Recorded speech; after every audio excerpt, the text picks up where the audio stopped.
All right, this is a serious subject now. Leave the joking behind. Yeah, we're being for real on this one. Like, we've been for real, but like this is not a joke. So police brutality, that is a subject that me and Lorraine feel deeply about. It was always on the top of our list of things to talk about. And we did have a lot of unfortunate events. I don't even want to call them unfortunate events. Tragic terrorist events that happened in 2016 that, you know, we do have to overcome.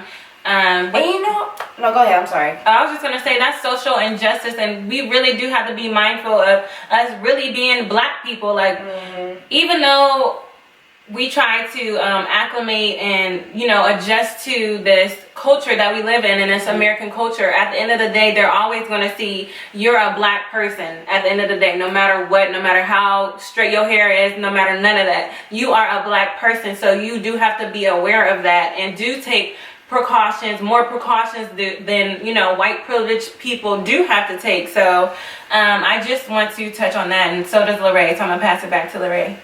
I just want to say that you should never feel fearing to a service that is supposed to be given to you to protect you. Like, and when I get pulled over, if I'm in the car with my friends, we're getting pulled over, I do not feel safe. I don't feel comfortable. I don't feel it. Like, I don't feel like, oh, if a fire truck came to my house, or if, I don't know, the mailman, I don't know. I'm just saying, like, general jobs like that, that's supposed to serve for us and do for us, do the right thing for us.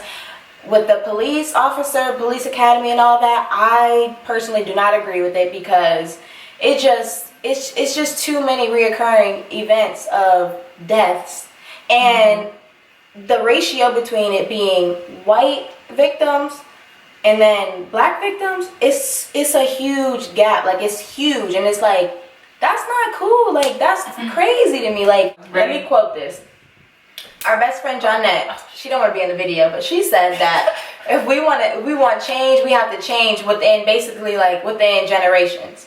And that means, like, start from the root, and then that's going to change, so forth and so on.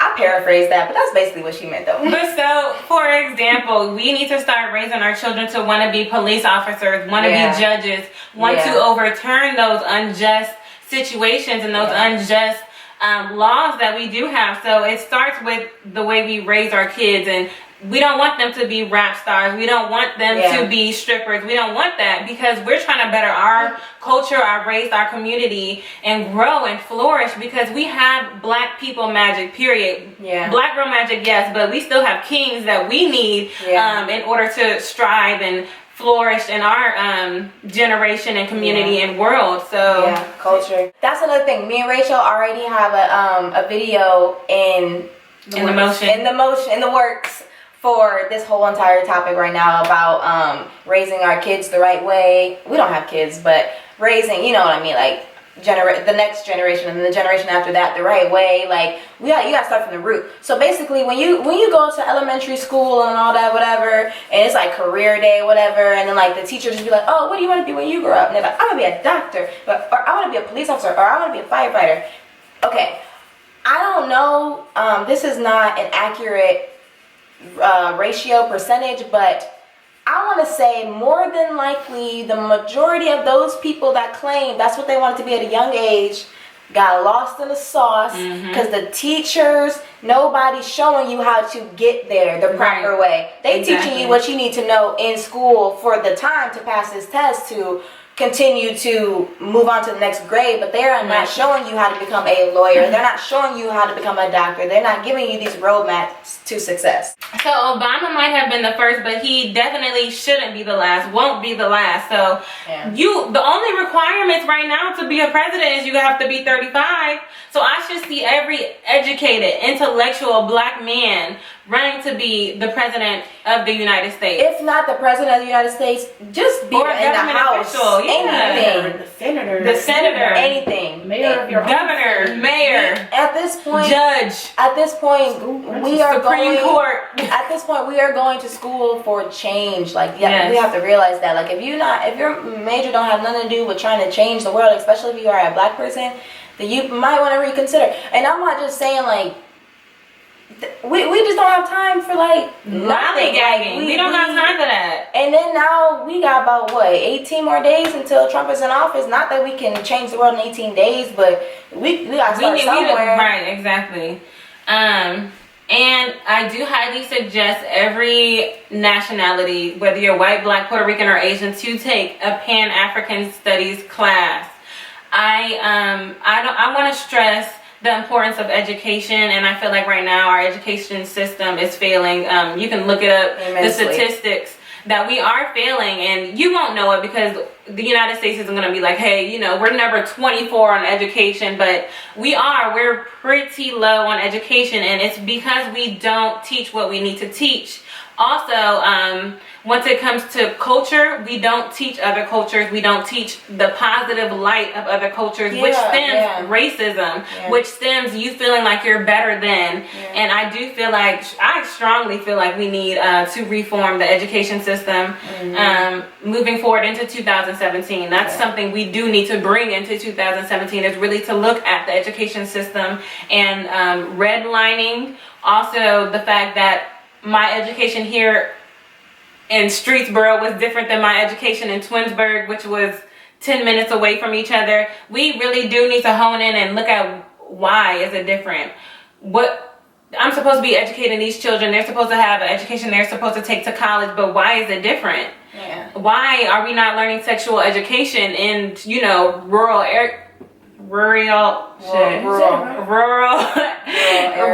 areas like Streetsboro? That's important. And it's the same people preaching about how overpopulation is, is an issue, but you aren't educating these kids to use condoms or birth control. If anything, all right, condoms, whatever. At least birth control. Why aren't you teaching these kids this?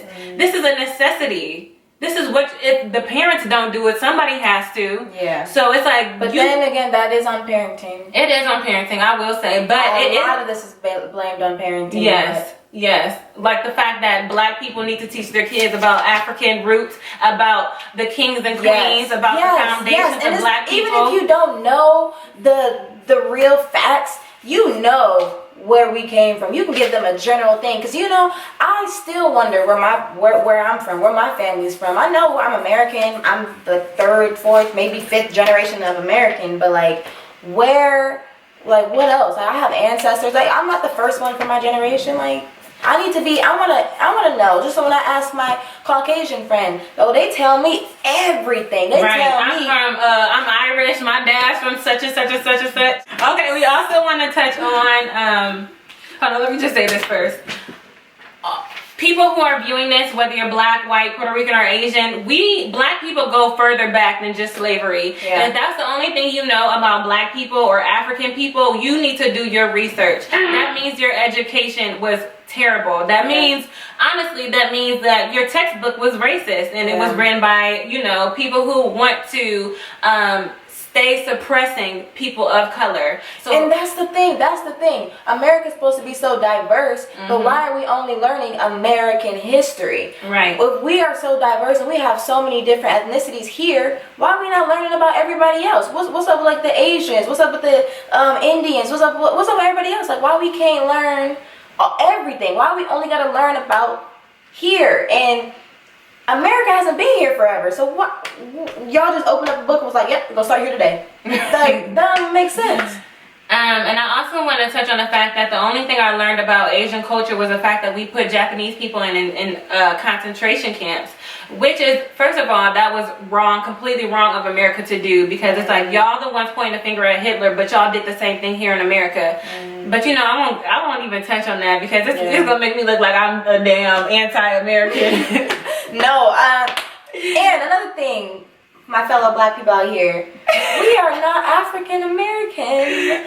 I feel like in my opinion, I feel like we should be just considered American. But since America wants to label, okay, I guess you can call us black Americans. But if that's the case, y'all should be called white Americans, and there should be brown Americans, or there should be high yellow Americans. What I'm saying? I've never been, well, I obviously I've been living here my whole life, but I've been out of the country and they don't have them type of issues. Right. They don't have them labeling issues. And you know, the first time you meet somebody, that's your first impression. And when you start labeling people, labels do not go away. Right. So. And what's so crazy is when I worked at Levi's, I tell the story to everybody I know because it really did touch me. This guy, he was actually from the Netherlands, and his friend was from Sweden, and the first thing he noticed was our race issues in America. And he said that's something that's deeply rooted, and we don't have that in our country because whether you're black or white, you're a Swede. You're a Swede no matter what. It don't matter the color of your skin. That's even with like Canada. You're Canadian. Y'all look completely different, but guess what? Y'all still Canadian. Right. We just they're black. Right. They're black. I don't even know why they're here. Oh, I know why they're here because we needed them here to grow this whole entire country, and then y'all got the nerve to treat us basically the worst. Like, I don't understand. And like, then got mad when Michelle Obama said the White House was built by slaves. Like, are y'all stupid? That's how you know. That's how you know education. Education is so important because those same people that were mad, I bet they Googled it and found out that it was true. Yeah. It was true, and that is something that really I feel passionate about education. I'm not gonna be a teacher. Hi guys, thanks for tuning in to episode 3. Today's 2.5 maybe of the Rach and Ray Show. Yes, we hope you liked it. Everything we talked about. Leave your feedback in the comments down below, and don't forget to subscribe, like, and comment. That's it. Subscribe, like, and comment. Yeah. And give us a thumbs up, which is a like. Yes. It is? Yeah. Instagram, The Rach and Ray Show, and Twitter, Rach and Ray Show. But we will leave everything in the description box below. Also our personal accounts if you want to follow that too. And make sure to share our videos with others if you did like it so you can spread the positivity around. Pazzy vibes. Whoop.